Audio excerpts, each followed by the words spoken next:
Hello fam, welcome to Dharmasthala diary episode 4. ನಾನು last ವಿಡಿಯೋದಲ್ಲಿ ಹೇಳಿದ್ನಲ್ಲ, ಕುಕ್ಕೆ ಸುಬ್ರಹ್ಮಣ್ಯಗೆ ಹೋಗಬೇಕು ಅಂದ್ಕೊಂಡಿದ್ದೀವಿ ಅಂತ. ಬಟ್ ನಾವು ಹೋಗಲಿಲ್ಲ ಗೈಸ್. ಮಳೆ ಬಂದರೂ ಪರವಾಗಿಲ್ಲ, ನಮ್ಮ ಮನೆಯವರೆಲ್ಲ ನಮ್ಮನ್ನ ಸಪ್ರೇಟಾಗಿ ಕಳಿಸೋದೇ ಅಪರೂಪ ಅಂತೇಳಿ ಹೊರಗಡೆ ಹೋಗೋಣ ಅಂತೇಳಿ ಇಲ್ಲಿ ಒಂದು ದೇವಸ್ಥಾನಕ್ಕೆ ಬಂದಿದ್ದೀವಿ.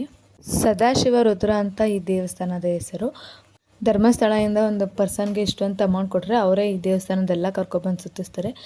ಈ ದೇವಸ್ಥಾನದ ವೈಶಿಷ್ಟ್ಯತೆ ಏನಂತ ಅಂದರೆ, ನಮಗೆ ಏನು ಬೇಕು, ನಮ್ಮ ಮನಸ್ಸಲ್ಲಿ ಏನಿದೆ ಅಂತ ಅಂದ್ಕೊಂಡಿದ್ದನ್ನೆಲ್ಲನೂ ಈ ದೇವರ ಹತ್ರ ಅರ್ಕೆ ಮಾಡಿಕೊಂಡು ಅರ್ಕೆ ಫಲಿಸಿದ ನಂತರ ನೆಕ್ಸ್ಟ್ ನಾವು ಯಾವಾಗ ಹೋಗ್ತೀವಿ ಆವಾಗ ಇಲ್ಲಿಗೆ ನಾವು ಯಾವುದ್ರ ರಿಲೇಟೆಡ್ ನಾವು ಅರ್ಕೆ ಕಟ್ಕೊಂಡಿರ್ತಿದ್ದೀವಿ ಆ ಥರದ್ದು ಮಣ್ಣಲ್ಲೇ ಮಾಡಿರೋ ಗೊಂಬೆಗಳು ಇರುತ್ತೆ ಗೈಸ್. ನಾವು ತೊಗೊಂಡೋಗಿ ಅವರಿಗೆ ದೇವಸ್ಥಾನದವರಿಗೆ ಕೊಟ್ಟರೆ ಅವರು ಮಾಮೂಲಿ ಅದಕ್ಕೆಲ್ಲ ಪೂಜೆ ಮಾಡಿ, ಇಲ್ಲಿ ಒಂದು ಕಾಡು ಥರ ಪ್ಲೇಸ್ ಇದೆ, ಅಲ್ಲಿ ಎಷ್ಟು ರಾಶಿ ಹಾಕಿರ್ತಾರೆ ಅಂದರೆ ಎಷ್ಟು ಜನಕ್ಕೆ ಈ ಕನಸು ನಿಜ ಆಗಿರ್ಬೋದಲ್ವ, ಅವ್ರು ಬೇಡ್ಕೊಂಡಿರೋದೆಲ್ಲ ಅಂತ ಅಂದ್ಕೊಂಡು ನಾನು ಅಂದ್ಕೊಂಡಿರೋದಾಗಲಿದ್ದವ್ರೆ, ನಿಮಗೂ ಬಂದು ನಾನೊಂದು ಮಣ್ಗೊಂಬೆ ಕೊಡ್ತೀನಿ ಅಂತೇಳಿ ಈ ಕೊಳ ನೋಡಿಕೊಂಡು ನೆಕ್ಸ್ಟ್ ಪ್ಲೇಸ್ ಕೊಟ್ವಿ.